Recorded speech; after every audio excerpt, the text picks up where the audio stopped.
Fringe Fanatics with Chad Lee and Chris Zane. And we are back. It is Fringe Fanatics. I am Chris Zane. And I am Chad Lee. Thanks for tuning in. Yes, thank you guys. If you are listening or watching right now, please go like, share, subscribe, and follow us on whatever you're watching or listening to us on. And please rate us 5 stars. It really helps. It does. Yeah, and if you have trouble finding us for whatever reason and don't know how to work the internet, we do have a website. It's a link tree. It's linktr.ee/fringe_fanatics. You can find out where to listen to us on whatever streaming service, our YouTube channels there, as well as links to all of our socials. And you can donate and tip to us if you feel like you are liking what you hear. So that would be cool. That would be very nice, and we would appreciate it. Chad, how have you been, man? I've been good. Let's get into it, man. How was your weekend? My weekend was interesting. It was very busy. And then Saturday night, I got a little too intoxicated. That happens. Might have gotten a little violently ill for a little bit, but I survived. Oh, shit. Was there any specific alcohol you think that did it, or just... I think it was the mixture of all of it. Like, I had tequila, whiskey, that's the seltzers. Classic, oh, of course I can't think of it right now. Like that the classic suicide? comedian. No, he was in Half Baked. What's the dude? He was kind of like a stoner white guy. Jim Brewer. Jim Brewer. When he's talking about them all battling it out in the stomach. You got the Mexican guy, then you get the Irish guy with the whiskey. I had tequila too. Yeah, see, they don't mix, man. I literally had every alcohol. Except for wine. Getting all of those cultures into one room. It's not going to work out. You're gonna have a fight. Look at America. Yeah. We're struggling. But yeah, that was rough. And then that sucks, man. Sunday night, I threw my back out, adjusting the mattress. So that's how you know you're getting old, when you're in your mid-30s and you just do something stupid. And you're like, well, I'm going to be ruined for like 3 or 4 days now. That's rough, man. So I'm dealing with that, but now I'm here. I'm excited to be here. Yeah. Yeah, I'm not going to miss it. I'm sat in my house most of the time, so I can just come sit here. You know, it's not that bad. Luckily, it's pretty comfy chairs. Yeah, they're not too terrible. But yeah, anyways, man, what about you? How was your weekend? It was a good weekend. We did a lot of packing. Yeah. Went and saw Scream on Friday night. I saw that. How was it? Yeah, it was a good time. Was it? It was. I heard there's a couple twists. Yeah, they're just the most meta movies you could ever imagine. When like there's so many. This is Scream 6, I believe. We watched the last one, and I was so surprised that Scream 6 is already out. I was like, I feel like that one just came out last year. Scream 5. Yeah, it was last year. Yeah. Yep. But I mean, it's crazy. It's just the tongue-in-cheek jokes they make about like making fun of itself. How, I don't know if you've watched too many of them, but they made a movie called Stab in the movie. Yeah, now it's like playing out like it's copycat killers of the movies and so the actual killers. It's Hannah really enjoys watching them, so I'll go for her stuff. But yeah, it was pretty wild. We watched some goofy movie, Sinister, this weekend. That is a while. I haven't seen that in a long time. Yeah, that was with Ethan Hawke. It was from like 2013. Yeah, quite a while ago. Yeah. Well, should we get into this leadoff shot? We might as well. Yeah. There's nothing else left to do but to do it. I made a special trip for this whiskey. Yeah, so. Chad went to his first time going to Total Beverage. I feel like a kid in a candy store. Yeah, he walked in. I really did. Oh my God, there's so much here. I told him about Daveco. He still doesn't believe me that they like hold a Guinness World Record for the biggest liquor store. I need to see it. I need to see it, man. It's the truth. Yeah. I wanted to get everything. It was tough. Yeah, it is tough walking in there and you're just like, wow, I didn't even realize half this shit existed. Yeah. But so used to like tiny crappy liquor stores. Yeah, seriously. I mean, there's probably under 20 different whiskeys available at King Soopers. I mean, but it's King Soopers, and even the liquor store down the street, they ain't got much. So I had this Buffalo Trace at Slattery's. Shout out to Slattery's down in TTC. It's a great like Irish pub where they have tons of different whiskey, and yeah, this one here I had it, and it's fucking amazing. So yeah. Well. We're going to take a shot of... Oh, we're doing the Buffalo Trace Yeah, we're going to start off with the Buffalo Trace. I wasn't paying attention. So we don't kill it throughout the whole podcast, we're going to switch to some Bouillet. Bullet. I don't know what you call it. Yeah, bullet. I think that's the right way to say it. I don't know. It sounds fancier when you say Bouillet. Well, hopefully after we do this shot, maybe our fucking Nuggets will start playing better. God damn it. I didn't even look at the score till just now. I know. I'm trying to avoid it. Well, here's to a good show and a good Nuggets win, hopefully. Yep, cheers. To the Nuggets, getting their shit together. Damn, that's good. That is fucking good whiskey. That's pretty damn good. They say here, I don't need to go through and read all this, but it's... You should give us a rundown. I want to know. Well, There's a lot of text. The history of it. And I just know that it's like one of the oldest distilleries in America. So, yeah. We're not going to go through all that, but it's pretty amazing It's stuff. old, and it's good. Go try it. I hate reading, you know how when you were a kid and you had to like Read out class, loud? yeah. I always hated doing that. You know, like you stumble, you stutter and stuff. Yeah. I'm like, I don't know where we are. I don't know. It's how I forgot how to read. Don't make me read out loud. Well, there's been a lot going on this week in terms of sports. Here we thought we weren't going to be talking about the NFL that much for a little while, and Yeah, a guy at work was like, what are you talking about when there's no NFL? I was like, dude, there's a lot to talk about right now. yeah, always. I mean, always. for one, free agency legal tampering started. Which is so stupid. Just start free agency. Yeah. The legal, we all know the deals are going through. It's just like, why call it something stupid? Like Apparently, they're trying to get away from that nomenclature by calling it legal tampering because it does kind of sound scandalous, you know? Yeah, it just sounds stupid. Legal tampering. Why have that period? It's just free agency. Yeah, just start it. Yeah. It makes no sense at all. I've never understood that, but there's been a bunch of crazy moves so far, man. I mean, it's fun because, it's just like if you're a guy that likes getting those ESPN alerts, my phone between Bleacher Report, ESPN, and ironically enough, from the NFL mobile app, they are the last ones to send the alerts. It's blowing up all day long. Yeah, it's been pretty cool, especially if you're a Denver Broncos fan, because they've been spending money. I think they're trying to spending money like they got a lot of it. Seems like they're trying to come for the crown. Yeah, maybe. We'll see if we can do it this year. I still have no faith until it actually happens, but this year feels a lot better than last year. Let's put it this way. Yeah, they're trying to put the pieces in place. Yeah, but I mean, we got to talk about a few of the major ones that happened. We already know Derek Carr went to the Saints. We're going to start going down the quarterbacks. That was the first one. Yeah, we're going to go position by position. We were kind of really only going to go over like the main ones, really. Yeah, I mean, and thankfully the nice part is that this legal tampering period is all the main guys basically going anyway. So. Yeah. The first main quarterback off the list would have been Jimmy Garoppolo. Everybody's been wondering where he's going to wind up, and he found his home back with Josh McDaniels. Yep. And then the Raiders traded away one of his weapons, so I don't understand that. To Darren Waller went to the Giants. Yeah. So that was pretty wild. They still have Bellinger, right? Yeah. That's pretty scary there. I mean, they don't really have any wide receivers yet, but that's pretty good and duo. We'll see. They're probably going to hammer the draft for wide receivers, and that's the thing every year, dude. You can find so many good wide receivers all throughout. Yeah.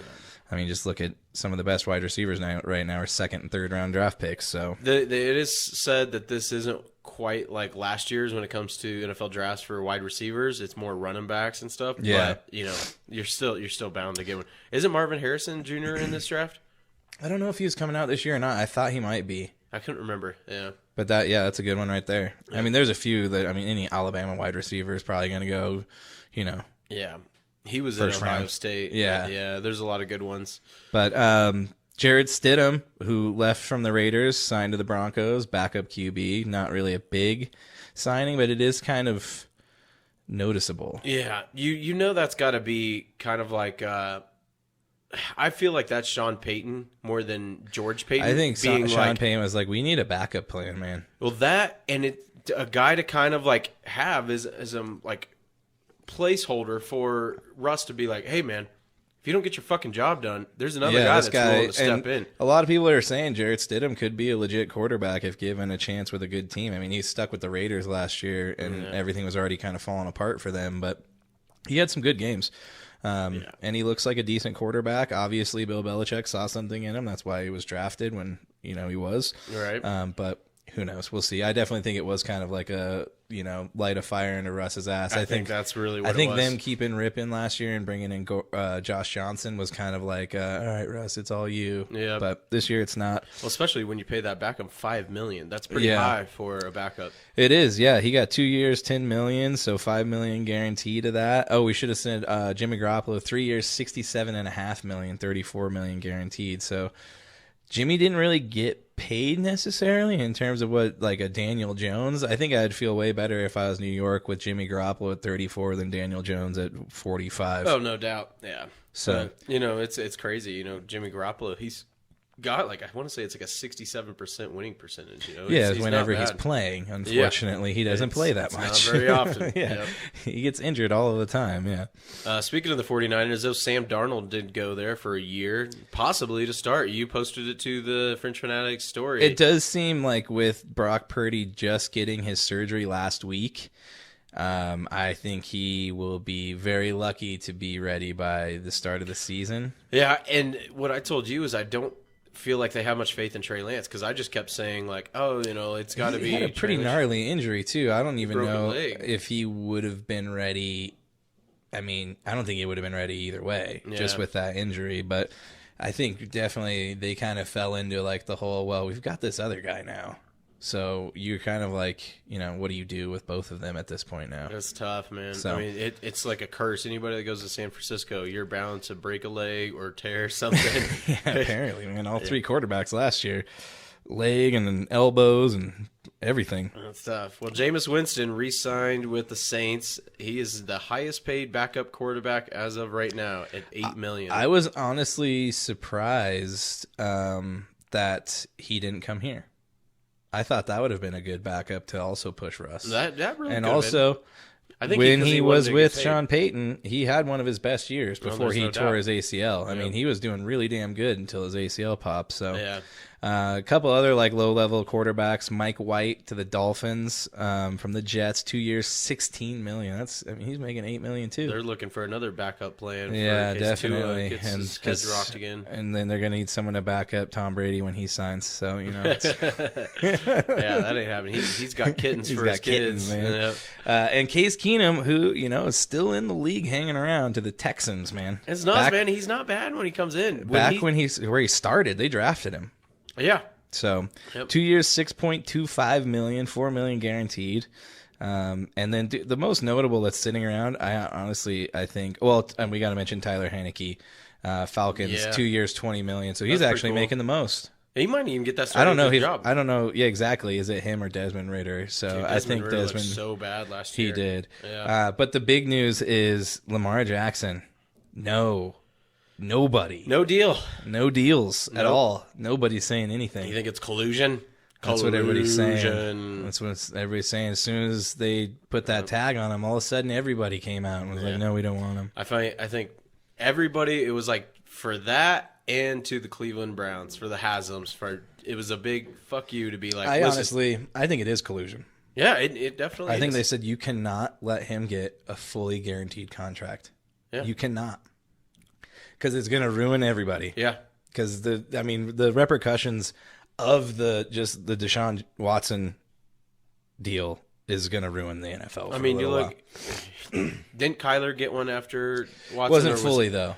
No, it's not fully, but he got a lot guaranteed. He did. And It he was got like really 140. paid. Tore his ACL and had a horrible year last year. So Yeah. these owners who have all the money are like, why are we going to pay all these guys all this money? Yeah, when- it's one thing if it's, you know, like a in the pocket passer where you're like, I mean, he might get hurt, but these guys where they're running and it's just like, when is he gonna get hurt? Yeah. Is the question. You see it with Lamar every time the playoffs roll around. He's been injured. I really don't blame the Ravens at all. I don't either. They're smart. Yeah. Unfortunately, it sucks because it's going to turn into a whole other thing, and I think it's going to go down a racism path here in a little while, probably. Sure. Which is, I get it to some degree, but at the same time, it's like a smart business decision. It just sucks. But look at it like this. Like, let's say, trying to think, Daniel Jones. You know, that's kind of a bad example because he really is. You know, he's fast. He's good at running the ball. I mean, he had over 700 yards rushing, Yeah. which is pretty damn good for a quarterback. But he hasn't really had any injury No. issues. You know, he's missed He just a hasn't few been games. very good. Yeah. But you're talking a former MVP of the league, true. which is now just sitting here, just waiting to be Yeah. signed. I think there's a good chance that he won't play on that tag, and he holds out. He's not. Yeah. He There's won't. no way. And the thing that sucks too is like he doesn't have like a legit agent who's also looking out for themselves. Like we need to make a deal. Like it's him and his mom, His mom. and they're wanting everything they can get. Yeah. And you don't have somebody that's like, look, dude, there's a realistic side to this business part, and unfortunately, you've gone way past realism at this point. So I mean, here's the thing, man, is like, you've met my mom. It was like when I graduated, and I've told you a lot about her. She is a very protective mom. She's that traditional mom. Yeah. And I guarantee if someone tried to buy this podcast, she was my agent, she would do everything she fucking could. Yeah, to get I don't blame her. all that. Yeah. And I don't blame her one bit because she's that great mom. Yeah. And that's why. But unfortunately, it's them trying to change Yeah. how many decades now has it been going on that this has been like the same way. The owners are the owners for a reason. So you know what that mom needs to do is just like make some cookies for her. Exactly. Those like owners and be like, hey, like bring some good home cooking. I'll get you. These cookies will be here every week. Yeah. Come on now. I'll buy every day. He comes from Hot like and fresh. deep South Florida too. Man. Yeah, like they probably got maybe some good food. Gator bites or something Oh, down yeah. there. Shit, that'd be all right. Damn. That does it for the QBs. I mean, it's still a little bit early. I do think you are going to have a lot more people slowly trickling in as this goes on. I mean, you look at the running backs. There's still a ton of running backs available. Jamal Williams from the Lions. Before we get right into I just want to ask you one quick one. Do you think Baker goes to the Bucks? I mean, Baker better go wherever he can because I don't know how many more people are going to take chances on him. It seems like, the Rams are about How to trade much away longer Stafford, too. is he going to remember a playbook headbutting linemen with their helmets on? I'm ready to play. He's on the bench. He's not even playing, and he's doing that. What's he going to do when he's in the game? He is amped up. I think he was like drinking bangs and energy drinks I'm before sure. games. Yeah. Like Yeah. He's probably revved. Yeah, rev to the limit. gills, man. God. I don't know, man. He might. Like I said, he needs to go wherever he can go. So, I mean, that's all there is to it. I think we may have to put on fucking The Office or something like that. We may have to turn off this fucking TV. I'm fucking pissed, dude. It's not over yet, man. No, it's not, but it's not fucking... Our Nuggets are not doing good. It's 44-28. They're playing a Toronto team who they got the best of last game. There was a questionable call on Scotty Barnes that got him ejected that a lot of the Raptors are not happy about. The Raptors are not happy about the refereeing at all. Yeah. But they're taking it out on the Nuggets Man, right they now. are, dude. They are fucking... Thankfully, it's only the first quarter, and the Nuggets have only allowed 47 points. So. Uncle Jeff. Yeah, you guys will have to excuse us. We do have our Yeah. Nuggets on, so we may be a little distracted, but... Especially when they do bad. just It's what harder sucks, to not just watch it. And And you're like, why are they sucking? But hey, look, we're only down 17 now, dude. They're coming back. I like your faith, man. I Yeah, like the they're faith. coming back. All right, Well, so let's move on to the running backs. let's talk to the running backs. Rashad Penny to the Eagles. That was kind of intriguing because they also re-signed Boston Scott and... 1 year, $2 million on Boston Scott. They took the cheap route on him. Yeah, I think he deserves it. He doesn't get too many carries. What's the other one that they re-signed? I think that's it, actually. That's it right now. Yeah. Yeah, we got Raheem Mostert, went to the Dolphins, 2 years, seven. Well, he was. Re-signed. He just re-signed. Yeah. He's staying with the Dolphins. 2 Jeff- years, $7.6 million. I've heard rumors that Miles Sanders might go to the Dolphins, too. Well, that would make sense. So we'll see. And Deontay Foreman's still out there, and he had a hell of a year last Dude, year. I don't understand why the Panthers don't re-sign him, man. He's like a mini Derrick Henry. Yeah, and it's like I said before we started talking about the Nuggets. Jamal Williams scored more touchdowns by himself than Russell Wilson, I'm pretty sure, last year. Yeah. So why is he still And sitting he there? said he wants to be a Lion. Like, I just don't get it. Like, just re-sign these guys. Like, continuity is something that's so undervalued. That's what's crazy anymore, dude. These guys, the teams would rather not overpay than to pay, and that we'll get to that here in a little bit with the Broncos. Yeah, this is the big Well, one. we got one right here. Samaje Perine to the Yep. Broncos, 2 years, $7.5 million. You get that pass catching the Swiss Army knife out of the That backfield. makes me fucking nervous, man. Yeah, he killed the Cincinnati. Chiefs earlier. Use the shit out of him. So Yep. last year, I mean, he was almost better than Mixon because Oh yeah, he was all he's involved big, all the dude. time. He's a big back and he can catch the ball. He's got a cool name. I said it Samaje Perine. a few months back, dude. Samaje Perine. Yeah, a that's cool pretty name. cool. So now the Broncos got Javonte Williams, Samaje Perine, possibly Latavius Murray. I don't know if they I re-signed bet him they yet. cut him.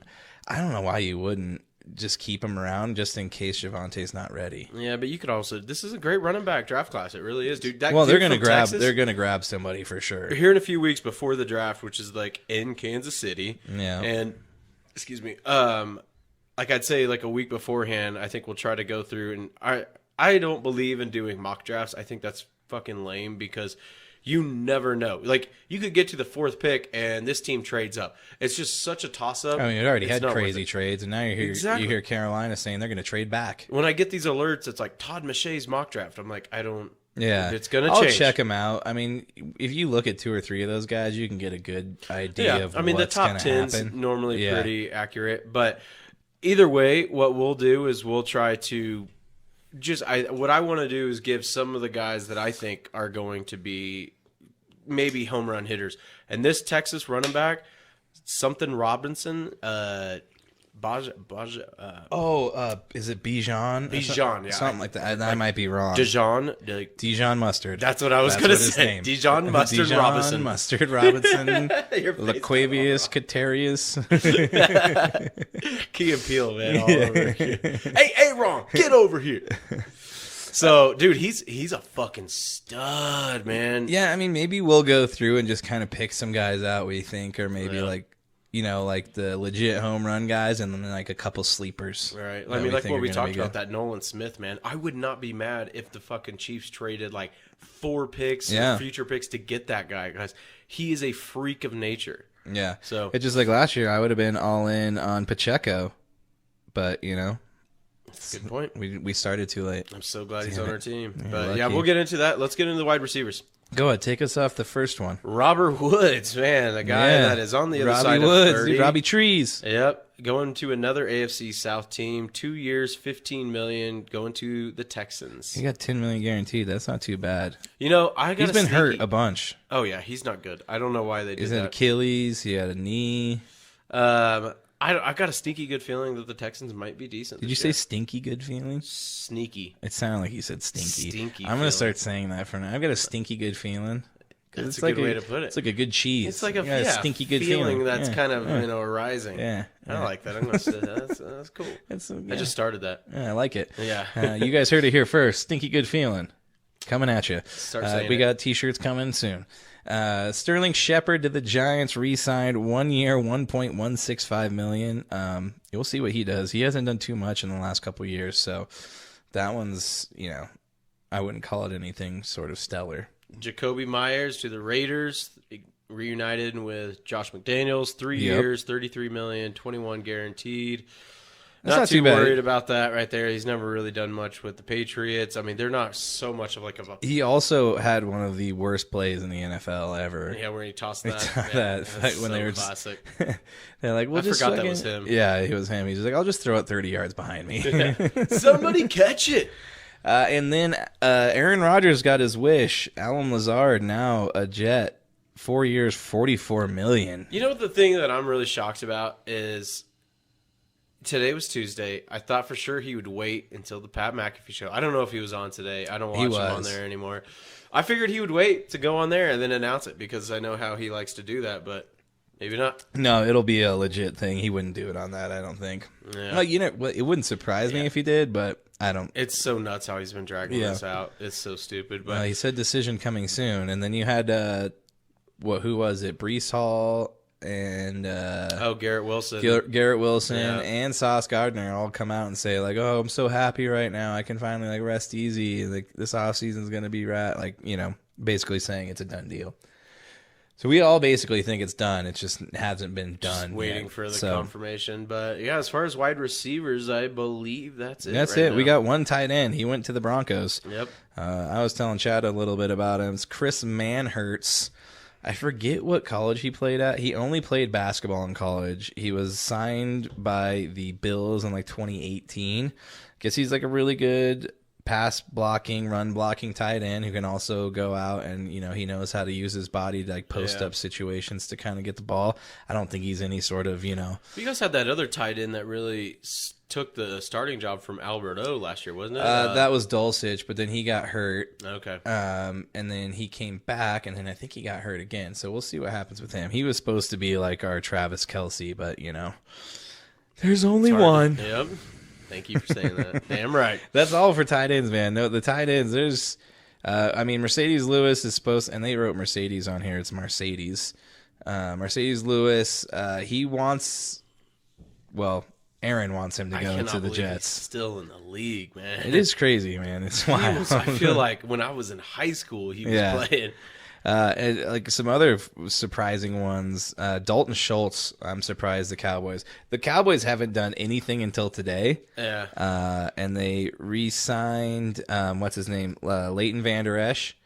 Wow, they re-signed him too. And then they got Stephon Gilmore, who's old. Yeah. But if he's playing behind, on the other side of Diggs, Trayvon yeah, Diggs, that could be That scary. could be scary. But, Who knows? Gilmore did not play too well last year. He didn't have a very good it's year. like what I was telling my coworker Dan. It's like they really remind cornerbacks, and it makes sense because they are the position that almost just like running backs require the most amount of athleticism, and so you really see a 2 to 3 year window where these guys are good.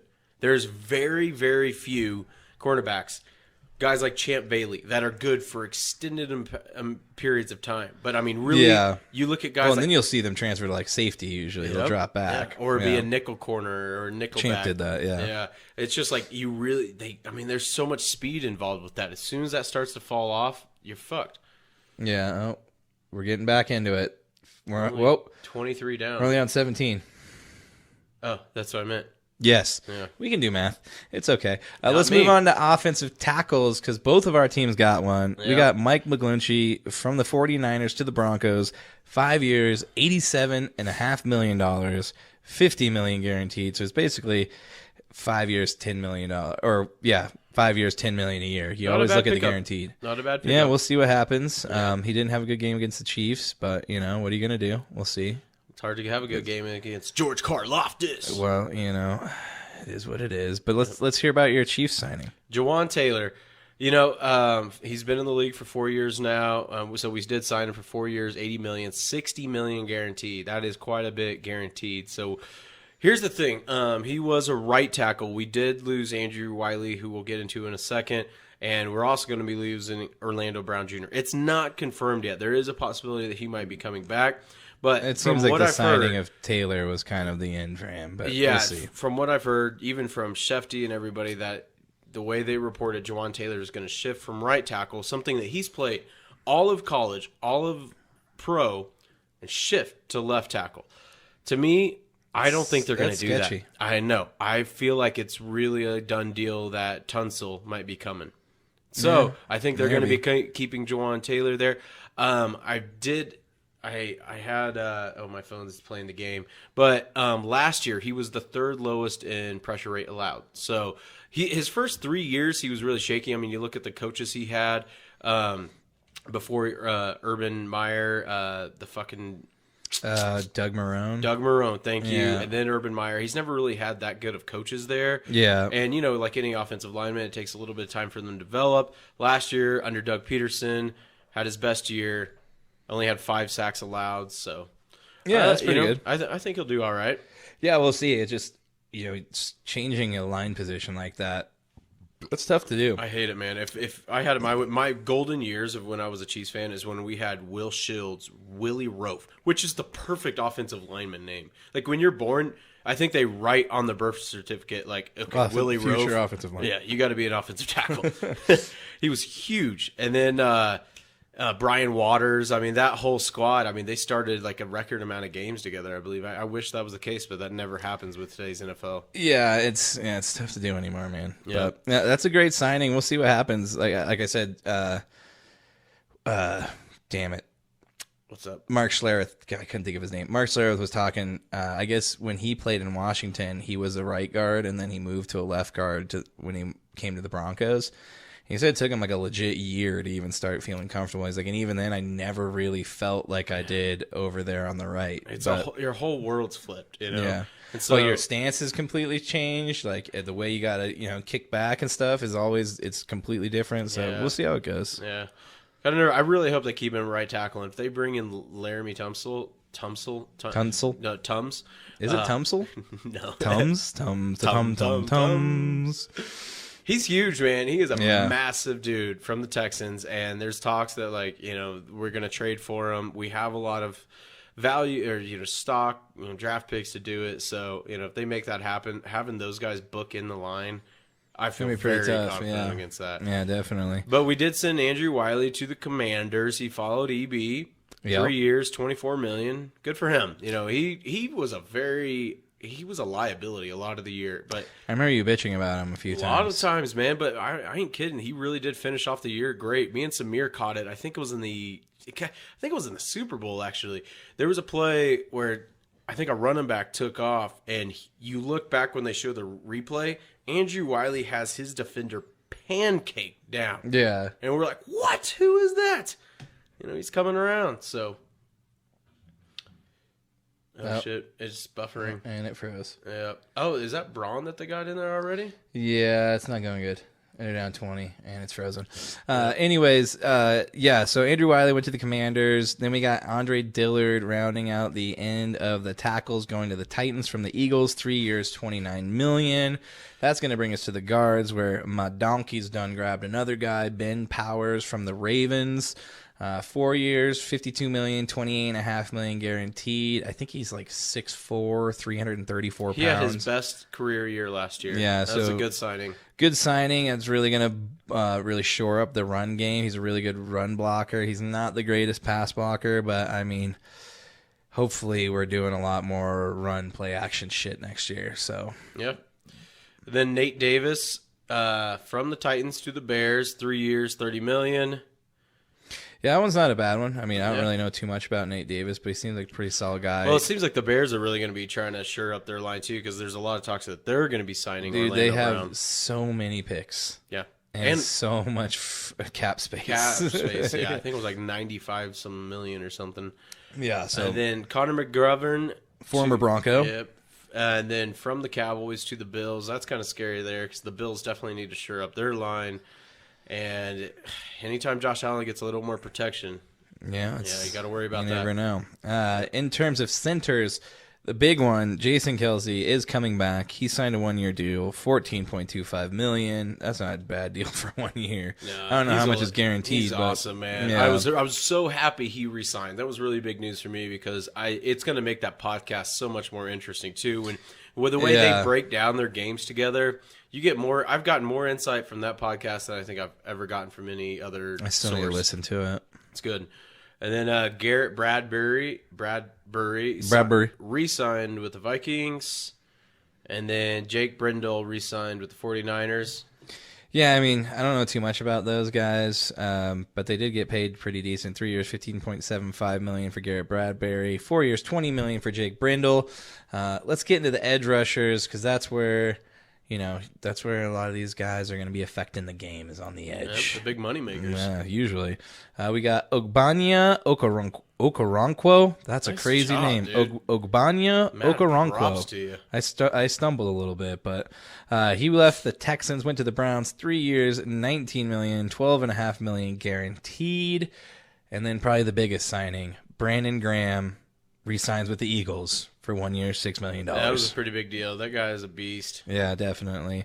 Marcus Davenport, Vikings from the Saints, 1 year, $13 million. And then the Broncos with another signing, Zach Allen from the Cardinals, 3 years, $45.75 million, $32.5 million guaranteed. Basically to replace Draymond Jones, who ended up signing with Seattle, who we'll get to here in just a second. Or did I skip him? I don't know. I think they have him listed in defensive line. Yeah. They've got him listed as a linebacker. So that's why. But yeah, they lost Draymond Jones to Seattle, and this is basically like a cheaper, same type of replacement for him. Yeah. So that guy's good. Zach Allen had a damn good year last year. Yeah. So that is going to take us into the defensive linemen.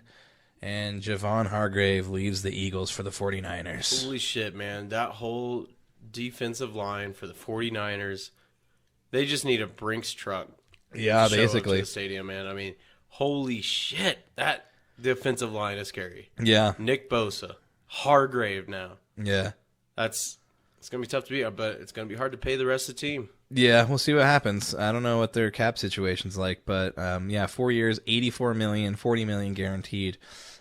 David Onyemata, Falcons from the Saints, 3 years, $35 million, $24.5 guaranteed. Who else do we got? Dalvin Tomlinson, pretty good defensive tackle from the Vikings, goes to the Browns, 4 years, $57 million. It's pretty much. That's kind of it for the tackles in terms of like big signings. Right. Then that's going to take us to linebackers. The big one, Tremaine Edmonds to the Bears. Yeah. They send away Roquan Smith, but bring in Tremaine Edmonds in the offseason. Why not? Yeah. I'm glad They got to replace somebody. I'm really glad he's out of the Bills. That's Yeah, for sure. 4 years, $72 million, $50 million guaranteed. What about Bobby Okereke from the to the Giants from the Colts? 4 years, $40 million, $22 million guaranteed. Giants just keep getting better. They do. I'm trying to look. Oh, Eric Kendricks left the Vikings, longtime Viking, now a Charger. 2 years, $13.25 million. What other notable ones? Oh, Leighton Vander Esch did re-sign with the Cowboys for 2 years. That hasn't been updated yet. Yep. Then Kazir White from the Eagles to the Cardinals. Yeah. And then let's move into the cornerbacks and kind of wrap this stuff up because this is going on. There's a lot more I thought. There's a lot more that's signed than I thought. I'd say the big one is Patrick Peterson from the Vikings to the Steelers. Yeah, definitely. Yeah. I can't. It's crazy. He's still in the league and playing as well as he is to get a 2-year deal, $14 million, $5.85 million guaranteed. James Bradbury re-signs with the Eagles. It sounds like they might be losing. What's his name? C.J. Gardner-Johnson. C.J. Gardner-Johnson. Yeah, he might be gone. Then Emmanuel Mosley left the 49ers to go to the Lions. Yeah, that was a pretty big one. Yeah, 1 year. Good for the Lions. $6 million. But big news for the safeties coming up here. Jesse Bates from the Bengals, thank God, leaving, going to the Falcons. He got paid, man. 4 years, $36 million guaranteed. That's insane. Yeah, that's some good money. Jimmy Ward leaves for the Texans from the 49ers. 2 years, $13 million. Rejoining DeMeco Ryans. Yeah, and then Von Bell left the Bengals and went to the Panthers. So that's good news for you guys over there in Kansas City land. They had some good safeties. I'm glad they both left. Yeah, definitely. And then that's gonna wrap it up, man. We don't need to go through all of them. Nope. There's a lot left, but that's all the notable ones. That's pretty much all the names that people know. A lot of money spent this year. Yep. Yeah. Things have gotten pretty haywire. I'm sure next week we'll have some more news to hit, but yeah, probably next week. Like a lot of these, second, third, round, if you will. We didn't mention it, but because it wasn't free agency, but Jalen Ramsey did get traded to the Dolphins. Oh, I guess we true. did talk about Xavier Howard, so maybe I don't know. No, we didn't. So yeah. But yeah, Jalen Ramsey didn't really. The Dolphins didn't even give away much for him. I can't remember what it was. Was it a third round? Something like that, I believe. Yeah. And then Austin Eckler, once out of. Yeah, he told him, you're trading me. Yeah. And they told him he's free to go look around. Another big one, we kind of mentioned Darren Waller got traded to the Giants, third-round pick. I'm trying to think what other big trades there were. That's kind of it. I think that's it, yeah. So that's going to roll us right into headlines. So the big headline that I got, so we covered most of them, is just Scotty Scheffler won the Players' Championship. Is he now the #1 golfer in the world? Because he might be. I mean, Rahm, you said, didn't even make. He pulled out. He pulled out from sickness. It was like 30 minutes before tee-off time. I think on Friday or Thursday. I can't remember which time, but yeah, won the Players' Championship. He's been winning quite a bit. Yeah, playing really good. And there's a lot of talk that since Rahm didn't. Not only he might have moved into first now. Yeah, Scheffler might move into first, and then so last week when we had Adam on, he picked Rahm to win. Kind of a Nolan Void bet there, where he got sick. Yeah, he can't. What are you gonna do? But Roy McIlroy, who's really been on a hot streak lately, didn't even make the cut. Yeah. That's like I was saying when we were talking about that course is tough, and a lot of guys do not like it. So it seemed to take a lot of guys. I think the 17th hole there was like 55 balls in the water over the weekend. So good way to make some money. Definitely dive for those balls. Go get those things. But I gotta say, Scotty Scheffler won that on a 5-hole birdie streak. Yeah, I heard that he was in the lead Sunday and never looked back. I mean, he had it pretty much locked up from the start of the first tee. So. Good for him. It's nice to get into golf. We haven't got to talk about it much yet, so it's been cool. Yeah, I just want to touch on that. Yeah. So we're touching on that. Yeah. We're going to hit some we're going to go through the NBA, NHL, and MLB headlines.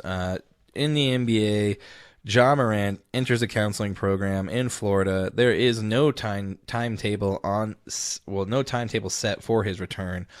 He might be done for the rest of the year. We'll see. He might come back for the playoffs. I have a feeling that if you're in some sort of, program that you probably are going to be in there for at least a month. Yeah. I don't know. I mean, 90 days is kind of... Did you see those pictures of him at Shotgun Willie's? There's a picture of him. There's a stripper on him, and he's literally the entire floor. He spread $50,000 in ones across the entire VIP room. Holy shit! You can't see the floor. You can't see hardly any of the chairs and couches in there. There's just money all over it. I guess but they said he was super nice. They said he didn't drink. They said he was like super respectful, but I guess he fucked up. Yeah, I think it's more of like a mental thing he's going through. Yeah, it does seem like that. Yeah, he just kind of needs to get his priorities straight, really. Definitely. Yeah. We do need to talk about the brawl that happened between the Bucks and what was it? The Kings last night? Or the Kings. Yeah, the Kings. Dude, I was so pissed on that. I put $5 on the Kings to win last night when they were like plus 150 or something, and then I check in the fourth quarter and they're leading, and then I wake up this morning and the Bucks won. Yeah, the Bucks won, and then while Giannis was dribbling the ball for the final seconds, Trey Lyles, who's a former Nugget, wound up getting mad. He tried to steal it, and then he pushed him. Yeah. And next thing you know, Brook Lopez gets in his face, and they're like in a choking match almost. Right? Yeah. I mean, you can't be mad at him, though. I think that's kind of dumb. Like, I've heard different arguments on it, but it's like, dude, if you lost, like, you just got to it is what it is. You're dribbling it out. What are you going to do? Yeah. You got to suck it up. Just quit being a little bitch. Mm-hmm. Speaking of which, Marcus Smart fined $25,000 for whipping Trae Young to the floor after an altercation between the two led to a review and flagrant fouls for both and an ejection for Smart over the weekend. He got thrown out for that. These refs are not holding back this year. They are ejecting people. Dude, he fucking whipped him to the ground pretty good, though. Yeah. If you watch the video, it's like, wham! But it's just like, it's so different than even what I remember watching 10 years ago. I mean, if it was like back in the Bad Boys and Piston dudes, they'd be fucking throwing elbows and I mean, there's people. levels, and even 10 years ago from what they were able to get away with. I mean, now, like the flopping and just, now they call fouls for that and stuff, but it's just like, God damn, it's so sensitive, man. Yeah, it's gotten pretty ridiculous. It has. There's nothing like the wasn't it the Pacers game where Ron Artest went into the crowd back then when he was Ron Artest and punched that fan in the face? Oh, the Malice in the Palace. Yeah, the Malice in the Palace. I always forget that's what it's called. The Malice in the Palace. Oh, yeah. Yeah, that was cool. Yeah, I mean, those are the good old days, when NBA players are fighting fans. It's so different now, man. It's so different. Everything's so soft. It really is, man, except for hockey, which let's get into hockey. Fuck yeah, get into NHL, the Boston Bruins break the record for the fastest team to 50 wins.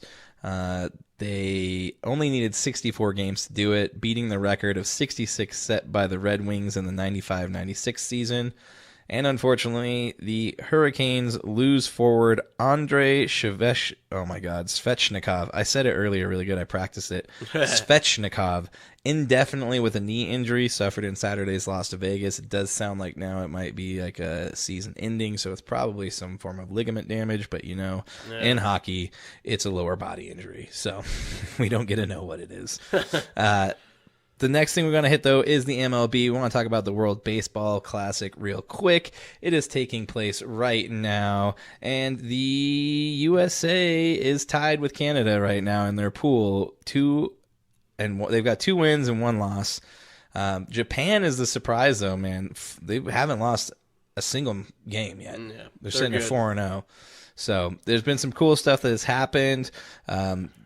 Puerto Rico throws a combined walk-off perfect game against Israel. Jose De Leon ties the World Baseball Classic record with 10 strikeouts in that game. There's another one I wanted to talk about, too. There was something else that happened.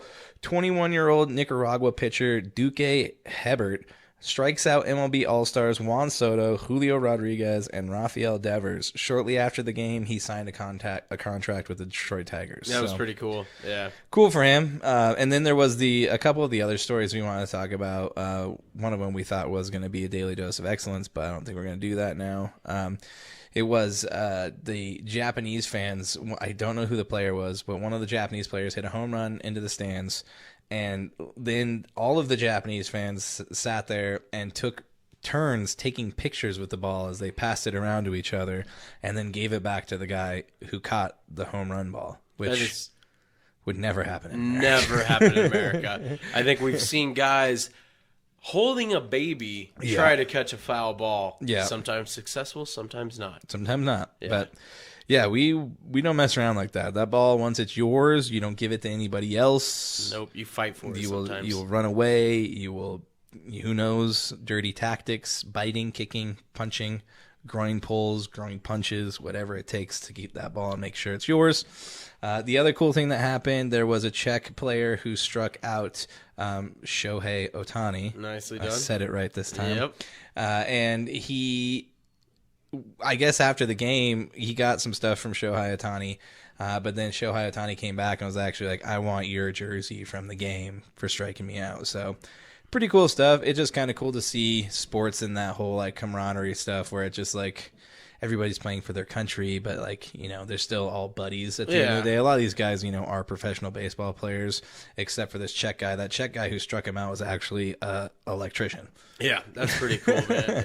Which is wild that you're like, yeah, I'm an electrician, but I got to go pitch in the World Baseball Sorry, I need Classic to take some real time quick. off work. Do I have any sick days in Czech Republic? I don't know. Can't be I need missing to work. use them. You better win then. You better win.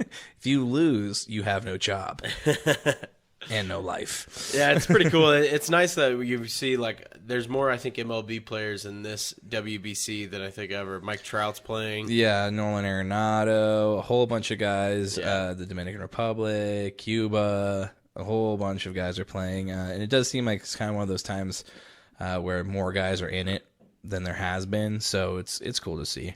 Yeah. There is one more baseball. It's not MLB. It is Division III NCAA college baseball. What are you getting at? There was a 24-hour-long, 48-run Division III baseball game between Arcadia and Denison. They say it's 24 hours, but technically it began on March 13th at 11 a.m. and it ended on March 14th at 11:10 a.m. Holy shit. It was postponed for 6 hours with a score of 23-23 in the top of the 8th. It resumed the next day, and Denison won 25-3. There were 11 total home runs in this game, and 14 pitchers were used. All of them, then, Yeah, I'm sure. everybody. They probably had guys just like rotating in. But I just saw that. I thought that was kind of a That's cool pretty thing. cool. But yeah, that wraps it up for headlines and for the free agency breakdown. Right now, we are going to get into the musical break. You are going to hear Edge Over Edge. The name of this song is Mountain Breather. So breathe that mountain in, and we will be back shortly. Thank you, guys.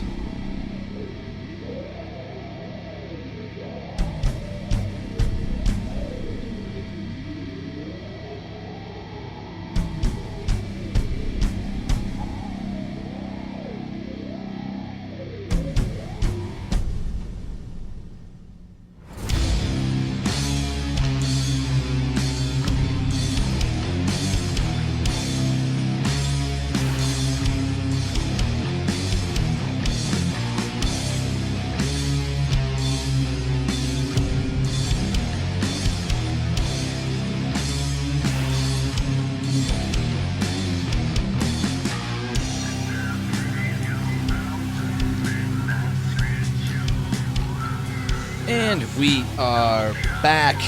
You just heard Edge Over Edge. The name of the song is Mountain Breather.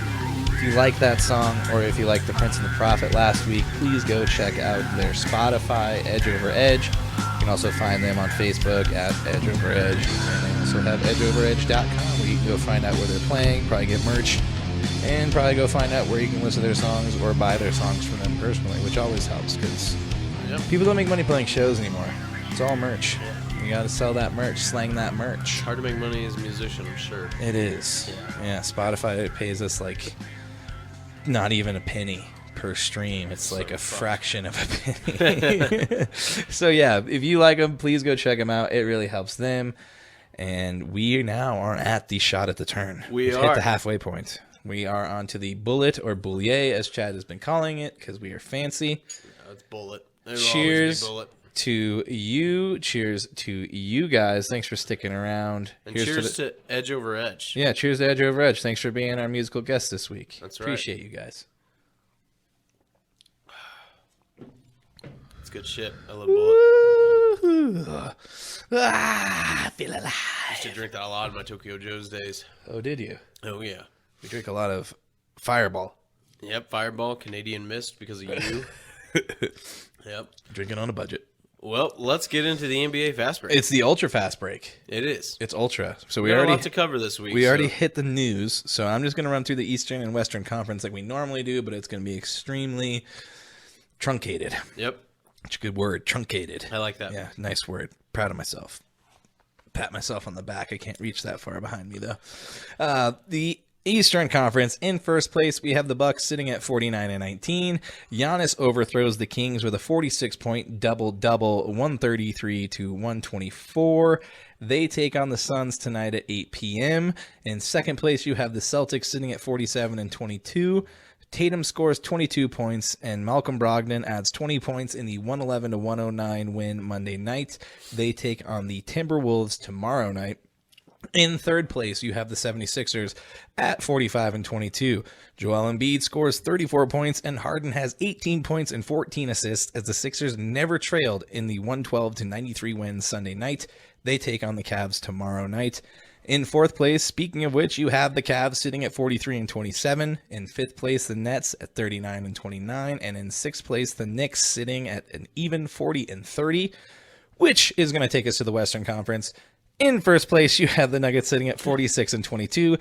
Jokic has a 30-point, 20-rebound, 11-assist triple-double, and MPJ had 23 points before getting benched in the second half, basically, because he didn't score any points in the second half. He only scored points in the first half.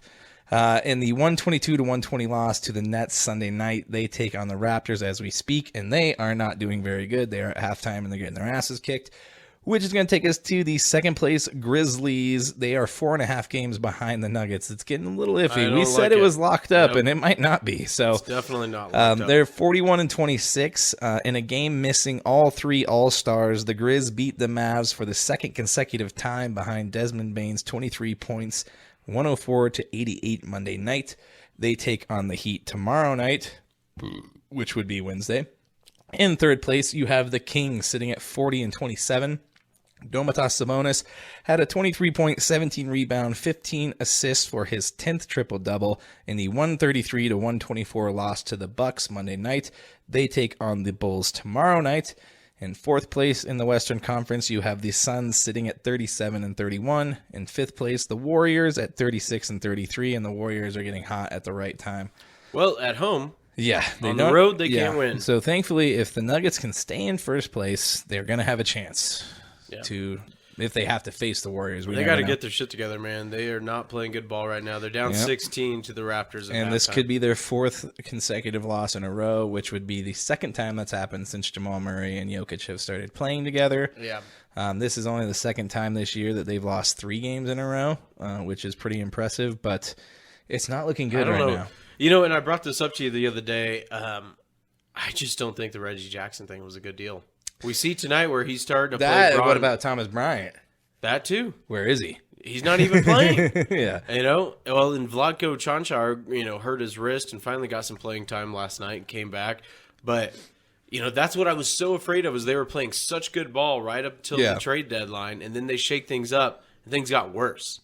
Yeah, I mean, they didn't even really shake things up necessarily. I mean, aside from Bones, I a don't little really bit. see Bones was already shaking things up as is. So I don't know, man. It's. I think you're just seeing a team who's coming down the stretch, and they're like, we played 82 games, or we're coming up on 82 games, and it's getting tough. And I think they're just kind of like over the regular season at this point. Yeah, but I mean, that's just the thing, is you can't really give them credit for that. You can't really, I'm not giving them credit. I think that's what they're doing. Well, yeah, but I'm saying, I was trying to find the right words for it, but because it's just like... You can't cut them a break on that. Thank you. You can't cut them a break because you got to go into the playoffs with momentum, and that's what the Bucks are doing, man. Yeah, the Bucks are just rolling people. For them to go into Sacramento last night and to beat a damn good team, that's a fucking impressive. 46 points by Giannis. I mean, I hate to say it, but he's pulling really close to Jokic. As many triple-doubles as he can get. The stat metrics, though, are just so insanely favored to Jokic. It's very true. It's just insane. And that's where voter fatigue might come into be a factor. Yeah, and that's the thing right now. It sucks. As much as that should have been a lock with these losses that keep happening now, it's just getting, thrown up in the air again, and now it's just becoming more of a debate when it should be kind of a closed case. It should be, but Yeah, you gotta finish close strong. out. You got to finish strong. So I'm not cutting them slack, but it does feel like that's what's happening. They're kind of just like, we're over this. Let's get to the playoffs. Yeah, they seem fatigued. But we'll see what happens. That wraps up the ultra fast break. I almost ran out of breath and passed out in the middle of that, but I made it through. Do it. Yes, we did it. So Chad is going to fill us in on the UFC because Saturday night I was out of commission and Blacked out. yeah. Yeah, so there was a great fight night last Saturday. It was between Let's hear these names. it was between Merab Dvalishvili and then Peter Yan. Ah, yes, For the Peter Yan, bantamweight. the guy who kneed that dude in the head. Yep. really hard. Yeah, and fucked his neck up for a long time. Yeah. But this was Peter Yan's, I think, fourth or third loss in a row, and she's not looking good for him. But I just bring this up, and I wanted to recap. Normally, I don't recap fight nights, but people got to pay attention to Merab. This is a guy that so the champion of that division, Aljamain Sterling, he has a fight coming up in May against Henry Cejudo. Cejudo's coming back, and the thing of it is Aljo's talked before in interviews that he won't fight Merab because they're like best friends. And Dana White came out and said, especially after, and this is after Merab's win, it is not in Aljo's favor to turn that fight down, or in Merab's. Like, No, they're going to fight. It's business. That just makes it better, anyways. Yeah, I mean, but they refuse to. So I mean, Aljo's talked about moving up in weight so he doesn't have to, and this is a guy people need to pay attention to. His wrestling is so next level. Peter Yan did everything he could to get away from him, but what was super impressive to me is he outboxed Peter Yan, who was a boxer. That's what his background is, and he's from Russia. He's got great striking, but the significant strikes are super lopsided. It actually went 5 rounds, and Merab just easily won it unanimously. So this is a guy that I think, to me, this is what I was telling some friends down in Florida. I think in May, Aljamain loses to Henry Cejudo. Really? I do. I feel like Cejudo's been kind of washed up, though. He really only retired, I think, at 27 or 28. He's not that old. Yeah. Yeah. So, I mean, he's going to come back, and he's super motivated because I think he thinks he can beat Aljamain Sterling. I think he will. And then, I mean, he's won the Olympic gold medals. He's won 2 different UFC titles. He's held 2 titles at once. I think he beats Aljamain. And then I think Merab will eventually try to get his revenge he'll try to avenge Aljo against Henry Cejudo. And that'll be a hell of a bantamweight matchup. That's my prediction. Stamped now, down in March. We'll see what happens. But this dude, Merab, is his motor. He was bouncing around. Never got tired. 5 rounds straight. Very fascinating fire. Yeah, nobody realizes what like 5 rounds of 25 minutes of fighting would be. So with all the pressure too, with wrestling, striking, all that. Oh it's yeah, so hard. Yeah, you're exerting yourself like to the fullest almost the whole time. I mean, I have a heavy bag down in my basement. And I'll hit it for 5 minutes, but no one's coming at me. I don't have my blood not hitting back. Yeah, I don't have to worry about getting my head knocked off the whole time. That's so different. Yeah, definitely. But let's get into the big pay-per-view here. We got a huge matchup. It's UFC 286 in London. The rematch of the head kick heard round the world. Headshot. Pound for pound. Dead. Yeah, Leon Edwards, Kamaru Usman. Shock to the world. Rematch. I was riding back in the Uber from Red Rocks when this happened, and I remember seeing it, and I'm like, holy shit, that shocked me, man. Nobody expected it. Nobody. No, especially Kamaru Usman. Yeah, I mean, so if anybody watched that fight, he won the first, Leon Edwards won the first round. And just a little background real quick. Leon Edwards is a guy that was born in Jamaica, born in the slums of Jamaica. His family moved to Birmingham, England, where he was still in the streets. He had to fight to try to get respect.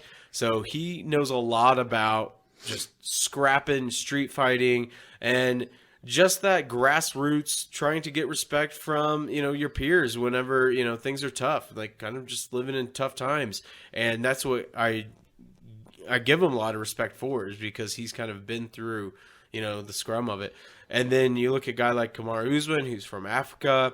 He moved here to America, now fights out of Denver, Colorado. So I have kind of a home field or homer kind of homer vibe. Yeah, partial to him. And in that last fight, Leon Edwards won the first round. He took Usman down for the first time in his career.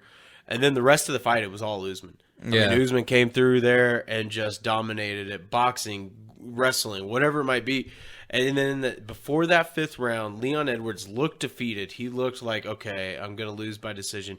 And his corner gave a speech to him that went viral. Straight up. And what's ironic is Leon... One of the ones that gives you goosebumps. Yeah, his nickname is Rocky. And he got a Rocky speech there in the corner where his corner told him, you got to pull this out of the fire.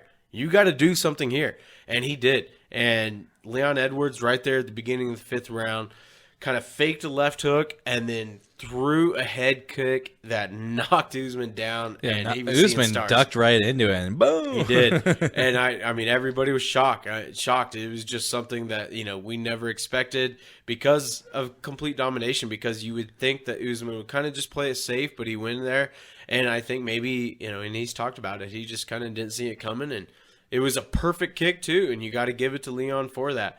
But as far as the preview for this fight, this is in London, so Edwards does have the home field advantage in it. And London's, if nobody's seen any of the fights in London, that crowd is rowdy. Yeah. When Meatball Molly's they fought went there, crazy. Michael Bisping. There's been a ton of great fighters that have come out of England, and so they have a big fan base there, and so they're going to be going wild for Rocky.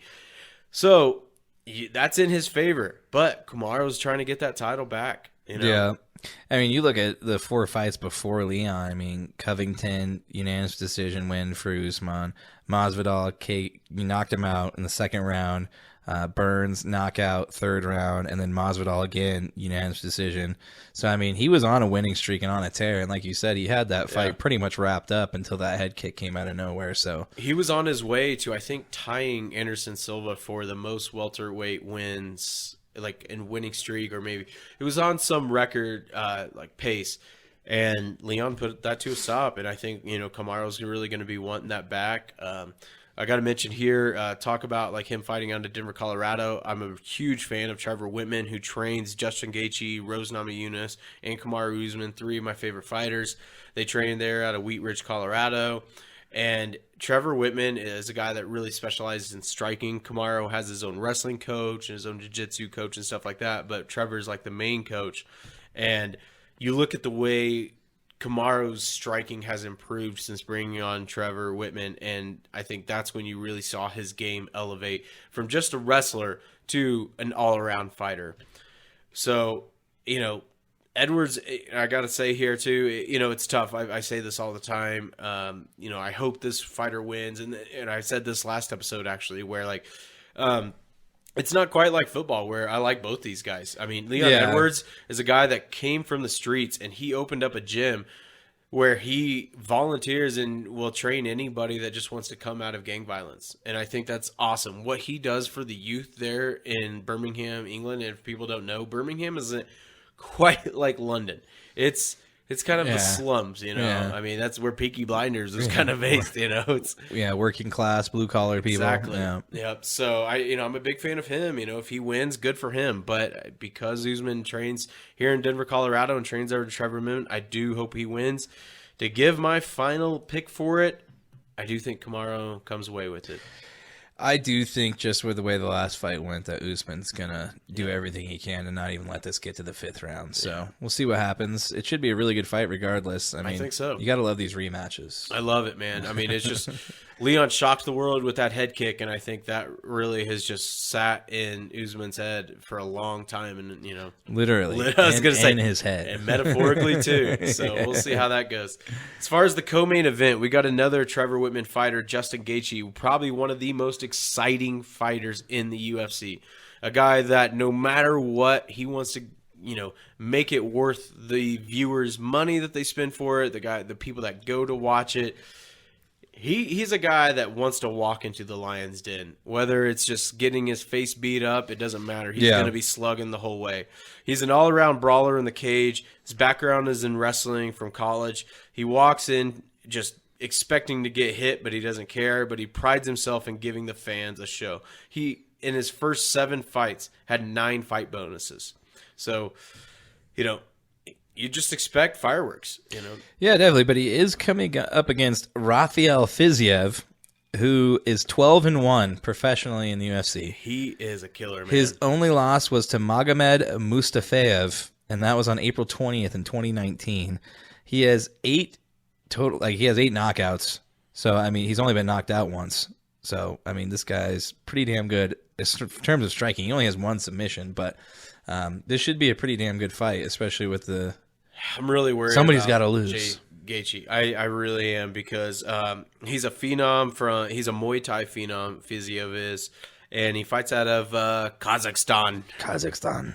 My sister is the number 2 hooker and prostitute in Kazakhstan. I can't hear Kazakhstan not think Borat. Yeah, it's just got to it's happen. impossible now, especially for us dumb Americans who really don't know anything other than that about Kazakhstan. Exactly. But, yeah. And the guy that I just mentioned earlier, Marab, I believe he is another Kazakhstan fighter. I'm pretty sure. So, that's what's great those about little the UFC. weird European, they're not weird, sorry guys. Those little, like, stands. Yeah, the stands. Yep. Any of those stands got some crazy fighters You gotta coming. watch him out for him. Dagestan. Yeah. Yeah. So, I mean, this guy, Rafael, he's a damn good fighter. I hate to say I don't want to make this pick. Like I said, I hope Gaethje wins. I'm a big fan of Trevor Whitman. I really hope he's going to outstrike him. And you know what? Fuck it. I'm not going to do, I hope he wins and I think Rafael's going to win. Gaethje sometimes, when he went up against Michael Chandler, Michael Chandler's built like a fucking pit bull. Yeah. Gaethje still outstruck him because that's it. Struck him. Yeah, stroked him. Stroked him. He outstroked him. Might have happened. That's why, like, Trevor Whitman is really touted as being one of the best striking coaches out there because of his angles and the way he gets in there. Derek Wolf, when he was on the Rogan podcast, he trained with Trevor Whitman and talked about how he made him a better pass rusher because of the angles just when it comes to footwork. And so, like, people don't give Trevor enough credit, and I think that might be, someone could be strong, built, and you look at Gaethje, he just looks like a guy that's an amateur fighter. He's not super built. He doesn't. He's still got a damn good record, though, dude. 23-4. Man, 19 knockouts to getting knocked out twice. So, yeah, he's definitely a striker. Dude, this is going to be a brawl. It really is. I mean, every one of Gaethje. I've never watched a Gaethje fight this boring. And this is probably going to be pretty fun. Yeah. And give you guys a heads up, too. Like I said, it's in London, so they are doing it catering to their time. So in Mountain Time, like it'll be 3. Oh. I think that's when the prelims start. So the main card starts at 3 Mountain Time, so you guys correspond that, whatever. Figure it out, set a timer. Yeah. So those are the 2 big fights. Watch it. And, like I said, I'm only covering these 2 fights, but we say it every week. The prelims, the early prelims, and then the other fights I didn't cover in the main card, still watch them because I feel like in a lot of instances, those are the fighters that are trying to make a name for themselves. They're the hungry ones. So they're the ones. It's like college. I mean, a lot of times those guys are playing harder, and so they might be more excited than the main co-main events. Some of them are. I mean, the last few weeks, some of those prelims have been funner to watch than the main events. Funner is one of my favorite words. Funner. Yeah. It's the funnest. They're funner. We always tell when we're getting to this part of it, man. But, yeah, I mean, they really are. Like, dude, funner is a fucking word. I don't give a shit what you say. Use it, man. It's a word, funner. Why not? It's funner to run around naked. It's not the funnest, but it's funner. We're going streaking! Anyways. Speaking of which, that's it for UFC, right? Yep. One thing I did want to mention, Derek Wolf, we just talked about him. Live on the air today, when I was driving over here, Calais Campbell was released from the Ravens, and Derek Wolf texted him and was like, "You want to come play for the Broncos?" And he was like, "Yeah, I'll come play for the Broncos." He's like, "Let VJ know." And Derek Wolf's like, "I'll text him right now." Holy shit. So, who knows, Calais Campbell might be coming home to Denver. Oh, no. Fuck. Former Denver South breakout football star. Coming from, like, Denver high school? Denver South, yeah. I didn't know that. Oh, shit. That's pretty cool. Yeah, nice. He's from here, so yeah, that'd be kind of cool. I could see that. I mean, he's at the total end. 15 vet. fucking years. Yeah, dude. 15. He's a lot slower than he used to, but he wasn't bad last year. He's 1 sack away from 100, so he's going to cool. go play somewhere, you know it. Yep. Oh, damn God. You, Derek Wolf. God damn the fucking Raptors, dude. Oh, my God, I can't fucking watch. 86-63, 8:27 left in the third. I'm about to pull my phone out, dude. I can't deal with this. 24. What do we got? You know, the worst part about this is we're going to fucking hear this. So I'm going to hear so much about this on First Take. This is how I feel every time the Chiefs beat the Broncos, so I don't really care. I'm No, used to this it. isn't the same. I have to be like, oh, great, now I have to hear about this shit for a week. Yeah. Um, God damn, fucking nuts. we got a techie, though, on Van Fleet. They're Kick getting him their out. money's Kick worth. him Throw out. him out. Throw him out. Throw him out. right. Anyways, let's move on to the penalty box. We already hit some of the big news. We are going to talk about the Bruins again, who also had another thing happen for them. They are sitting at 105 points. They've got 50 losses. 50 wins.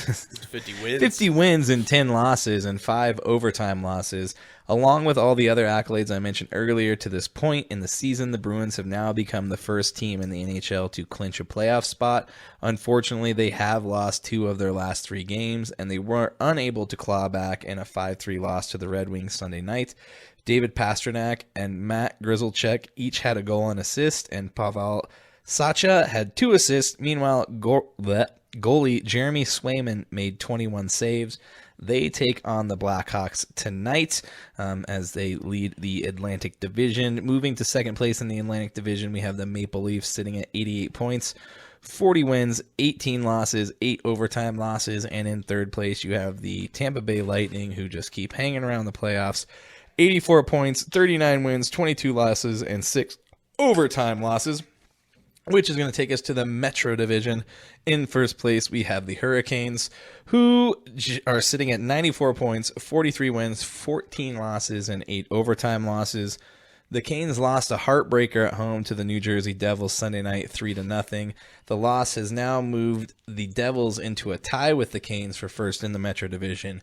Pyotr Kochetkov. Oh my God! It's Wasn't that a weird Peter Kochetkov. Yeah, when I was talking about Peter Yan, it's It's almost strange. like a Pewter. pew. Pewter. Yeah, I You almost wanted to wanna say that. pewter, but It's it's tough. not it because we're stupid Americans.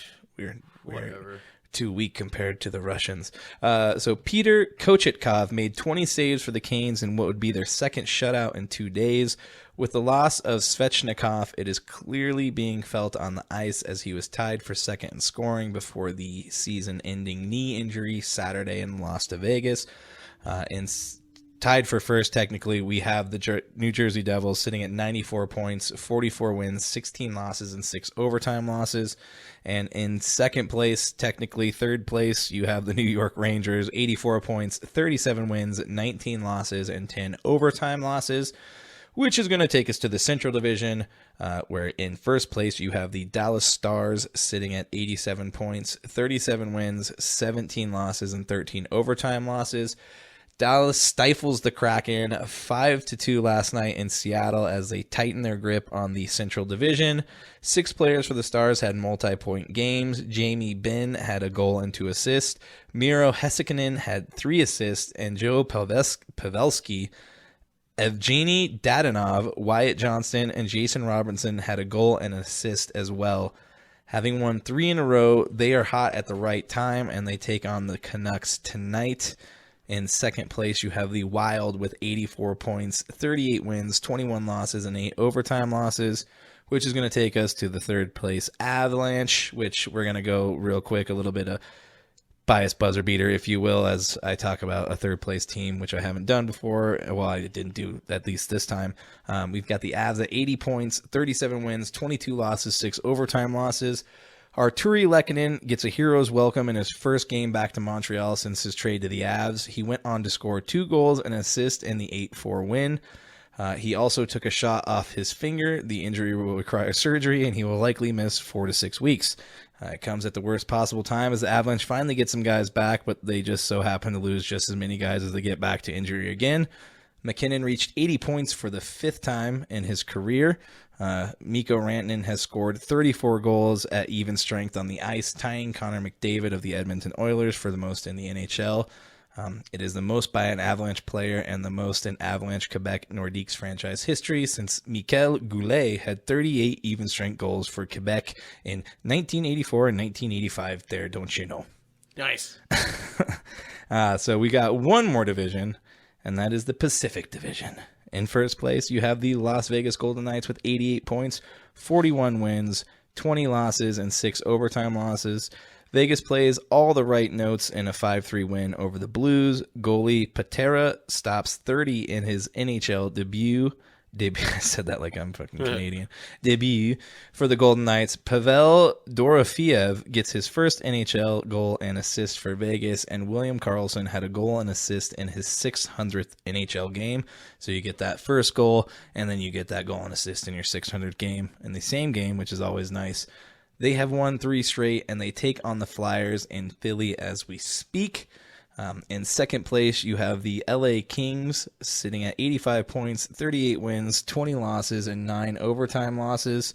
And then in third place, you have the Seattle Kraken, who after a terrible inaugural year and not a very good start to this year, are sitting in third place in the Pacific Division, 81 points, 37 wins, 23 losses, 7 overtime losses.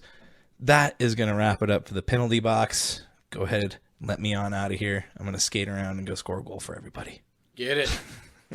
But yeah, that Slap does it. shot. That does it for the. What are you doing? Are we taking a shot right We're now? going to take a curveball shot, but Curveball. I want to ask, how many more weeks till the playoffs start for the NHL? Oh man, I don't know off the top of my head, but it is getting close. Let's see here. Playoffs. Oh my God, I didn't type the right thing. What happened over there on the TV chat? Nothing. I'm not going to talk Nothing about good. it. He is upset. When does it start? Tell me right now. Sorry, I thought you knew. I didn't know off the top of my head. I don't know the exact date. So should be next month, the middle of next month. It's supposed to be a few days after the season concludes on April 13th, 2023. Nice. Okay. So it's there we getting go. close, and you know what happens not too long after that? The NBA. Yeah. So Right around the Cheers. same time. Cheers. playoffs are coming. The playoff push is happening. To the Avs. To the Avs, to the Nuggets, even though they're going to lose this game. It's a bummer. Not good in Canada. Not good in Nope. Canada. Don't you know? Jamal Murray is, on his home court in Canada, Let's going to do lose this it. shot. Cheers. Cheers, buddy. There we go. All right, want to get that done before we start covering the mania of March Madness. Chad's going to hit us with some March Madness Mania Madness. Yep. So we each have our wheelhouses. That's why we're good fucking teammates on this podcast. Chris Mm-hmm. has got his hockey. He's good at baseball, other sports like that. The Schwartz is strong with me. It is true. May the Schwartz be strong with you. But yeah, Chad follows college basketball. As you can see, one of his favorite teams is the Kansas Jayhawks. They have struggled as of late. They lost really big last Saturday in the Big 12 championship. That was pretty embarrassing. But the real tournament starts on Thursday. And it seems like they're still a top seed. So Yeah, number 1 seed. It's because they play in the best conference. Yeah. This is considered one of the best years for the Big 12 in maybe 20 years, they say. I didn't count them, but it looks like there is maybe 6 or 7 different teams from the Big 12 in the tournament, which is insane. So I'm just going to cover some possible upsets from round 1. And next week, round 2 will already be taking place, and we'll go through that. But Yeah. for round 1, some upsets to possibly watch is number 10, Utah State over Missouri. Missouri plays in the SEC. They go up against teams like Alabama, Auburn, Yeah. and a lot of other good ones. They're actually favored. A number 10 team is actually favored against a number 7 team. There's a lot of talk that Utah State may win in that one. So I want to go over all this because everybody fills out brackets. It's like a lotto ticket. yeah, People most that don't people who even... don't know what they're Yeah. doing usually do better. I'm than going to people. even have Hannah fill out a bracket, and she'll probably do better than me. Probably. And I watch a fuck ton of college I've basketball. never done good at brackets. It's so ever. tough, man. Like, there's 64 teams in this. You never know how I it's might just gonna go off my favorite colors. Or You just should. my favorite animal. Yeah. I hold... Beaver trumps fucking stork, Yeah. whatever the hurricanes are. go for it, man. Go off the mascots. Yeah, you that's know? what I'm going to do. I'm going to make a bunch of money. So I recommend possibly putting Utah State over Missouri. The Missouri has had a good year this year, but nothing to write home about.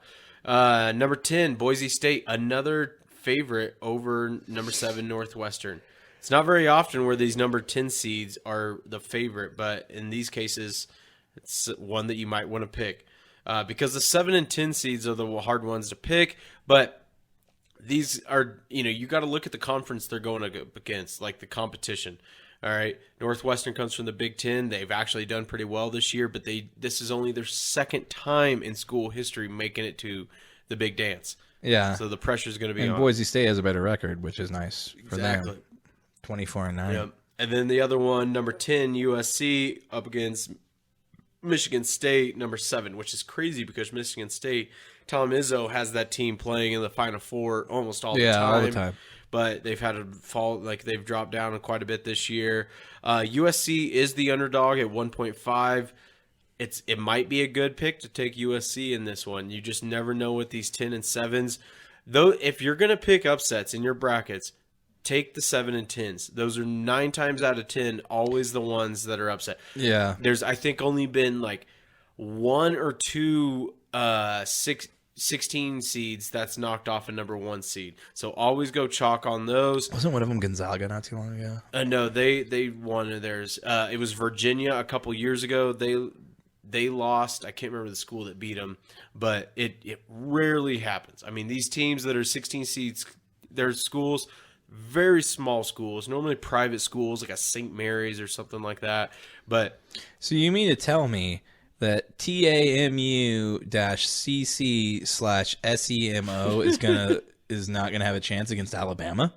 Is that what you're trying to tell me? That's in the South. AMCC or no, TAMU-CC/SEMO. Oh, those might be two different. Well, that's they haven't. Yeah, they haven't. Those are two different schools. So yeah, I just realized that they're still playing. I think they actually play tonight. Yeah, they're like the last one apparently. Yeah, so a few of the 16 seeds are still haven't got in yet. Well, they have, but I think TAMU-CC has a chance against Alabama. You never fucking know. Unfortunately, Alabama is the number 1 overall seed, and they have a real likely chance to make it all the way. Which is kind of surprising. I don't feel like Alabama's has been like the last few years as strong as like your prototypical NCAA teams. No, it's really crazy to see a football school that is the dominant football school. Yeah, I was surprised they even had a basketball team. Yeah, it's like let's just not even put money into this. Let's just put money into football. Yeah, but damn, I got it down to 14. Jesus. We're coming back. Yeah. So that's why if we want to get into the meat of this, people filling out their brackets, if you haven't heard of his last name's Miller. I think maybe Brandon Miller or something like this. Have you seen the news where he was involved and his car was involved in the shooting of a young woman? It's that kid. And then they were doing the celebrations where his teammates were patting him down before the games afterwards. So here's the thing: he's been playing in the SEC all year, either at home or maybe kind of tough territory at just an away game. But the thing is, when you play in a neutral court in the NCAA tournament, especially in the Final Four, those fans, they don't give a fuck about that. They will. Yeah. They are going to ridicule him. Exactly. Yeah. And it's going to get into his head. So I would recommend... and he didn't even really do it. He just went and got a gun for somebody, but he might get in trouble for it. That's a pretty big deal. Yeah. So if you told me, hey, man, I want to kill Greg, and I'm like, dude, I'm not cool with that, but I got this gun right here. I don't think he told her he's going to kill anybody, but he said, go get my gun. And then he did. Either way, somebody died. Either way, he doesn't look too good in the story. You can get busted for that, I'm sure. College students who are the 50%, if not 70%, like attendance at these games, are going to build off that, and they are going to ridicule the hell out of I'm sure. In the SEC tournament, it didn't really matter. They played good. But when it comes to in neutral sites where he's got to play out west, it looks like they're playing in the South, luckily. But in the Final Four, it's in Houston, Texas. So eventually it might get to him. So I would recommend maybe not putting Alabama in your Final Four. I have Baylor beating him. So just to finish up my upsets, I would take Providence over Kentucky. Kentucky's a blue blood that shouldn't even be in the tournament this year. They won some games late that let them sneak in. They're not really worth it. Calipari his whole one and done philosophy has really started to bite him in the ass. NC State over Creighton. Another one where NC State comes out of the ACC, a really good conference this year, probably second to Big 12. Creighton, another small school, just a good record. Creighton's one of those teams, though, it's always in there. Sometimes they're the later schools. rounds, yeah. They really have been Cinderella ones, but NC State, they did go on I think they were 4-5 to finish the season, so they went through a slump. But I mean, they just come from a much better conference, and you got to take in competition when these in college basketball. So I would recommend taking NC State over. Shit, is it really down gonna 11? happen? Oh, we Go, still got another Jokic, quarter. take this game over. we That's got a foul. Let's go, Nuggets! Come on, let's see a miracle. That's foul. Fucking Shit. ass. Leave him alone. Look We at may his have arms. to- He's bleeding again. We're Damn gonna you, have to finish Anunoby. this game up while eating some sketty. All right. Now, when it comes to, I've only filled out one bracket so far. I'm gonna wait. Till I still haven't tomorrow. filled mine out. I'm slacking. I gotta Fucking fill get it on, out dude. tonight. We got fans waiting for this shit. We'll post both of our brackets, and you guys can follow along with how terrible we do. Oh yeah, it's gonna be sad because I'm gonna a pick a fucking main homer for my Jayhawks. Yeah, he's gonna have them winning it all. So just be ready for Chad's pick to What Kansas to are you win it talking all. about? How could you even expect that? It's not like I did that with the Chiefs. Yeah, you did. But look how it turned out. So it's gonna be the same with the Jayhawks. No, it ain't. No, but I'm gonna fill out probably 4 or 5 different brackets, maybe 8, 9, whatever. Anyway, in this one that I'm just gonna give you guys an example, in my final 4, I have Baylor, Purdue, Texas, and Kansas. The Boilermakers. Yeah, Purdue's got a really good team this year. That's a potential player of the year they got on their team. Baylor is a team that's been in there. They are right there with Kansas. I mean, you look at this. This is 3 Big 12 teams in the Final Four. That's unheard of. Texas has really had Kansas's number this year. So They got it within holy 5. Shit, this is crazy. We're gonna have to wrap this up. But I think Kansas finally gets the revenge. Revenge. We Revenge. gonna get that revenge on you. Yeah, You get better it. watch get your revenge. Sorry. And they're going to beat Texas, and then go on to beat another Big 12 team to be the national champion. There's my homer pick. We'll see how it Yeah. goes. We all know it's gonna go. You're gonna lose. They didn't win. They didn't lose last That's year, true. man. That's true. I will have my bracket done tonight, and then we'll post our main bracket.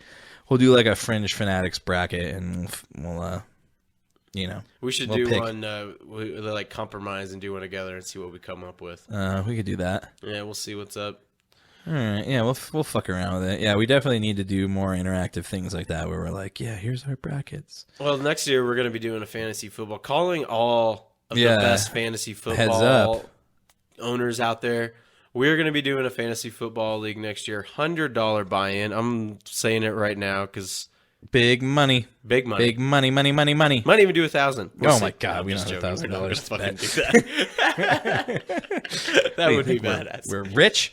But- No, yeah, we are gonna do, and that's stuff we're gonna start working on. Do some more interactive things with you guys. Is do like fantasy stuff. So I don't know about fantasy basketball. I mean, Oh, dude, no way. it's too hard. I've tried playing fantasy basketball, and I'm just like, I don't understand how you win. that pass by Jokic. Jesus Christ, he's got eyes in the back of his ears. His ears and his head. We're both. Dude, this is exciting. 6 eyes. We got the Okay. momentum. All right, let's wrap this up. Yes, just to finish that up, when we do start this fantasy league, I am going to invite only winners from other leagues. I really want this to be the champions best of of the champions. best. Exactly. No fucking people that's like, oh, I forgot to start him. I didn't know he was on bye. No. We're not going to stand for If you that don't bullshit. know people aren't on a bye, you shouldn't be in the league. Yeah. No offense. When it comes to fantasy football, we're not on the fringe of fantasy No, football. we're in it deep, knee deep. Got my waders on. duck hunting. We're going duck hunting for fantasy football winners. We're within 6 now. We're doing good. Chris, let's get to the fucking rec center. All right. I'm going to let you start it. Do you have one this week? Did you? I do. Okay, I'm I've glad got you did. something. I got to look up what exactly it's called. But I got it. Well, it's got numbers and fucking shit in it. All right. I'm What do you going got? to recommend The Old Man and the Three. So we've Oh, brought yeah, up his yeah. podcast when we've talked about Jokic. So it is JJ Redick's and another dude. I don't know his name, honestly. But just look up The Old Man and the Three or type in JJ Redick on anywhere you get your podcasts, Apple Podcasts or anything like that. And I know this is kind of more of a pigeonhole type of recommendation. Sometimes we recommend like TV shows, whatever. But for people that love basketball like me, I try to consume as much of it as I can. It to me is a great podcast because each week he has on a current basketball star. Last week he had on Bobby Portis. The week before that he had on Paul George, and you really get good insight into like what it's like to be a basketball player now. And the reason why I'm a big JJ Redick fan, aside from the fact that all growing up I was a huge Duke fan and a huge JJ Redick fan, the guy is known for getting into advanced analytics. And we've seen how that's starting to take over football. Yeah. PFF is what determines salaries now. If you were the third-ranked PFF player, paid third-ranked your money. agent can take that and be like, look at this. This guy's that good. We don't give a shit about Pro Bowls. We don't, whatever. We look at PFF grades, and that's advanced analytics. And it's the same way with basketball. And JJ Redick is the champion of that. And so if you want to listen, if anybody's out there a fan of NBA, college, or anything like that, listen to The Old Man and the Three.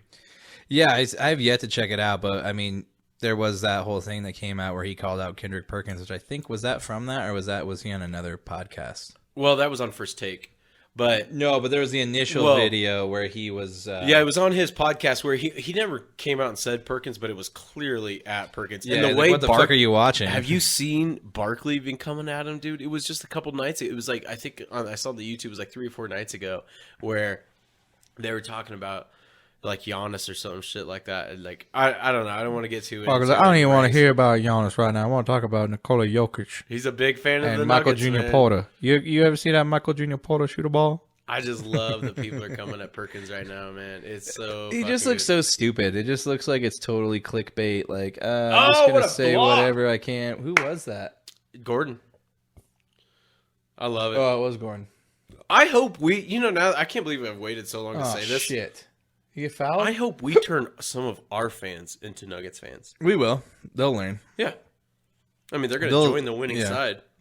They'll join the good side. Well, it's funny, too, because they have, like, a funny name, kind of like the Browns or The Nuggets. Jets. Yeah, instead of being the Raptors or the Grizzlies. But when you they're look at the Nuggets. Raptors, their original logo is kind of goofy. Oh, it's very goofy. Cartoony. Well, think about the Lakers, dude. They were named the Lakers because they were from Minnesota, and they had a ton of lakes. Yeah, now they moved to LA, California, where there are there's no lakes. literally no lakes, That's and they why have to steal water the from beginning Arizona. of basketball is like so fucking awesome because like they literally predict how sports is gonna go. They're like, and the Lakers move to LA where there are no lakes, and the Jazz move to Utah where they don't like music. And it's like, and then they're playing at like Tampax Stadium and shit. And it's like, man. meanwhile, we got like Crypto.com I've Stadium. never seen the movie, man. You've never seen baseball? I know, it's sad, Are you dude. fucking kidding? I swear to God, man. Oh, dude, we should film an episode where we watch basketball. We should, man. We used to get off at Tokyo Joe's and put off. Remember when I showed you Purple Rain? Yeah, That changed your life, I think. I've never seen it. And then it was funny because he beats that woman in it, and I was like, nobody told me there was a woman beating scene. Dude, he fucking drops off. He takes a woman on his motorcycle to a lake and then leaves her there. Yeah. Like, what is it? After he slapped her, or was that at the same time? I don't know, somewhere That around movie's that. crazy. It's nuts, crazy. dude. It's crazy. But no, we should do that because if you haven't seen basketball, dude, it's fucking awesome. Yeah, we can do that easily. right. Speaking of that, give you a little preview. So we are going to be moving in a couple weeks, and I do want to mention there might be a week where we miss an episode because I got to move. I hope not. But We'll see how it might. goes. We'll see I how might it goes. just do one by myself. We'll see how it goes. Yeah, I pray for you guys.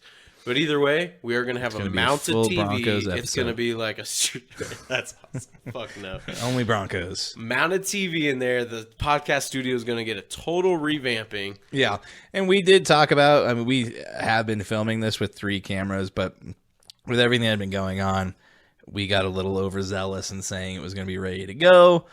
So we're hoping by the time Chad moves and everything's switched over, that we will be full go on that. No promises. That's the goal. Yeah.